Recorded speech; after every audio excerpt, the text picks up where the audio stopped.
এখন শুনবেন আজকের গুরুত্বপূর্ণ খবরের শিরোনাম।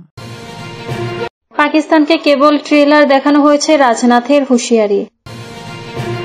ইয়েমেনে হুথি নিয়ন্ত্রিত বন্দরে ইসরায়েলের হামলা। 10 লাখ গাজাবাসীকে স্থায়ীভাবে লিবিয়ায় স্থানান্তরের পরিকল্পনা আমেরিকার। পাকিস্তানে পানি প্রবাহ বন্ধ করতে এবার কি প্রকল্পের পরিকল্পনা করেছে ভারত।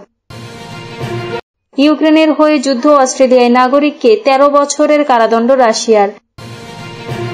রাশিয়া ইউক্রেন আলোচনা ন্যায্য ও দীর্ঘস্থায়ী শান্তি চুক্তিতে পৌঁছাবে চীন। ভারতের মানবাধিকার লঙ্ঘনের ভয়ঙ্কর তথ্য দিল জাতিসংঘ।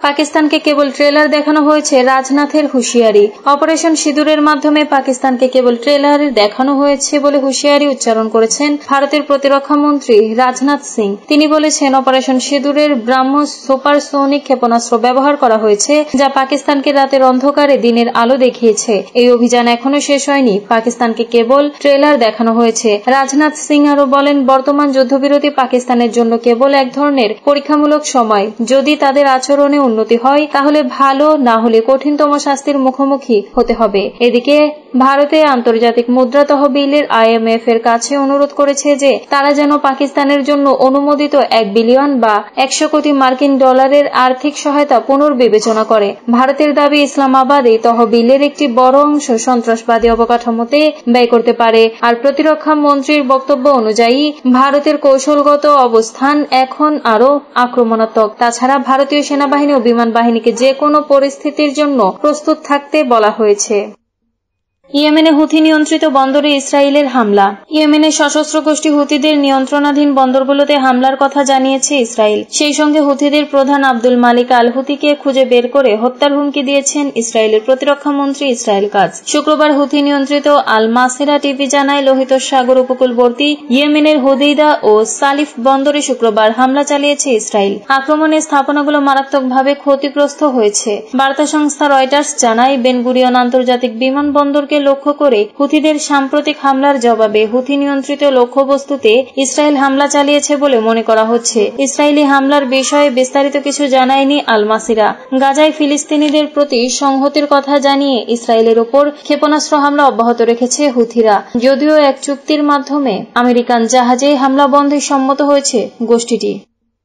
10 লাখ গাজাবাসীকে স্থায়ীভাবে লিবিয়ায় স্থানান্তরের পরিকল্পনা আমেরিকার। যুদ্ধ বিধ্বস্ত গাজা উপত্যকা থেকে 10 লাখ ফিলিস্তিনিকে স্থায়ীভাবে লিবিয়ায় পুনর্বাসনের পরিকল্পনা নিয়ে অগ্রসর হচ্ছে যুক্তরাষ্ট্র। মার্কিন সংবাদ মাধ্যম NBC নিউজ এ তথ্য জানিয়েছে। প্রতিবেদনে বলা হয়েছে, ট্রাম্প প্রশাসনে গোপনে আলোচিত এই পরিকল্পনাটি বর্তমানে যথেষ্ট গুরুত্ব সহকারে বিবেচনাধীন রয়েছে। NBC-কে উদ্ধৃত করে ব্রিটিশ বার্তা সংস্থা রয়টার্স জানিয়েছে, বিষয়টির সঙ্গে সরাসরি যুক্ত 2 ব্যক্তি এবং একজন সাবেক মার্কিন কর্মকর্তা জানিয়েছেন যে যুক্তরাষ্ট্র ইতোমধ্যেই লিবিয়ার নেতৃত্বের সঙ্গে এ বিষয়ে আলোচনা হয়েছে। তাদের মতে এটি নিছক ধারণা নয়, বরং কূটনৈতিক স্তরে এর বাস্তবায়ন নিয়ে কথাবার্তা শুরু হয়েছে। মার্কিন এই পরিকল্পনার বাস্তবায়ন হলে এটি মধ্যপ্রাচ্য এবং উত্তর আফ্রিকার ভূ রাজনৈতিক চিত্রে বড় ধরনের পরিবর্তন আনতে পারে বলে ধারণা করছেন বিশ্লেষকেরা। ফিলিস্তিনি জনগণের ভবিষ্যৎ, গাজার স্থিতিশীলতা এবং লিবিয়ার অভ্যন্তরীণ নিরাপত্তা, এই 3টি বিষয়ই এই পরিকল্পনার বাস্তবতা নির্ধারণে গুরুত্বপূর্ণ ভূমিকা পালন করবে। যুক্তরাষ্ট্র বা লিবিয়ার সরকার রিপোর্ট লেখা পর্যন্ত আনুষ্ঠানিকভাবে এই বিষয়ে কোনো মন্তব্য করেনি, তবে মানবাধিকার সংগঠনগুলো এরই মধ্যে উদ্বেগ প্রকাশ করেছে। তাদের মতে ফিলিস্তিনিদের এমনভাবে স্থানান্তর একটি মানবাধিকার লঙ্ঘন হিসেবে বিবেচিত হতে পারে এবং এটি তাদের মাতৃভূমিতে ফিরে যাওয়ার অধিকার হরণ করবে। পাকিস্তানে পানি প্রবাহ বন্ধ করতে এবার কি প্রকল্পের পরিকল্পনা করছে ভারত। কাশ্মীরের পেহেলগামে গত এপ্রিলে পর্যটকদের উপর প্রাণঘাতী হামলার জবাবে পাকিস্তানের বিরুদ্ধে পাল্টা পদক্ষেপ হিসেবে একটি গুরুত্বপূর্ণ নদী থেকে বিপুল পরিমাণ পানি প্রত্যাহার করার পরিকল্পনা করছে ভারত। এই নদী পাকিস্তানের ভাটি অঞ্চলের কৃষিজমিতে সেচের প্রধান উৎস। বিষয়টি সম্পর্কে অবগত 4টি সূত্র রয়টার্সকে এমন তথ্য জানিয়েছে। দিল্লি 1960 সালে স্বাক্ষরিত সিন্ধু পানি চুক্তিতে তাদের অংশগ্রহণ স্থগিত রেখেছে। চুক্তিটি সিন্ধু নদের পানি বন্টন ব্যবস্থাকে নির্ধারণ করে। ভারত নিয়ন্ত্রিত কাশ্মীরে 26 জন বেসামরিক নাগরিক নিহত হওয়ার পরপরই এমন সিদ্ধান্ত ঘোষণা করে নয়াদিল্লি। ভারত এটিকে সন্ত্রাসী হামলা বলে আখ্যা দিয়েছে। রয়টার্স 2টি সূত্রের বরাত দিয়ে জানায়, আলোচনায় থাকা মূল পরিকল্পনাগুলোর মধ্যে একটি হল চেনাব নদীর সঙ্গে যুক্ত রণবীর খালের দৈর্ঘ্য দ্বিগুণ করা। এই খাল ভারত থেকে পাকিস্তানের কৃষি প্রধান পাঞ্জাব প্রদেশ পর্যন্ত বিস্তৃত। সিন্ধু পানি চুক্তি স্বাক্ষরের বহু আগে 19 শতকে খালটি খনন করা হয়েছিল। চেনাব নদী থেকে সেচের জন্য সীমিত পরিমাণ পানি ব্যবহারের অনুমতি রয়েছে ভারতের। তবে খালটি সম্প্রসারণ করা হলে ভারত বর্তমানে প্রতি সেকেন্ডে প্রায় 40 ঘনমিটার পানি ব্যবহারের পরিবর্তে 150 ঘনমিটার পর্যন্ত সরাতে পারবে। রণবীর খাল সম্প্রসারণের ভারত সরকারের আলোচনার বিস্তারিত বিবরণ এতদিন প্রকাশিত হয়নি। একটি সূত্র মতে গত মাস থেকে আলোচনা শুরু হয়েছে। ইউক্রেনের হয়ে যুদ্ধ, অস্ট্রেলিয়ার নাগরিককে 13 বছরের কারাদণ্ড রাশিয়ার। ইউক্রেনের হয়ে যুদ্ধ করার অভিযোগে অস্ট্রেলিয়ার এক নাগরিককে 13 বছরের কারাদণ্ড দিয়েছে রাশিয়া। তার নাম অস্কার জেনকিন্স। শুক্রবার অধিকৃত পূর্ব ইউক্রেনের রাশিয়া নিয়ন্ত্রিত একটি আদালত 33 বছর বয়সী অস্কার জেনকিন্সকে ভাড়াটে সৈনিক হিসেবে লড়াই করার অভিযোগ দোষী সাব্যস্ত করেছে।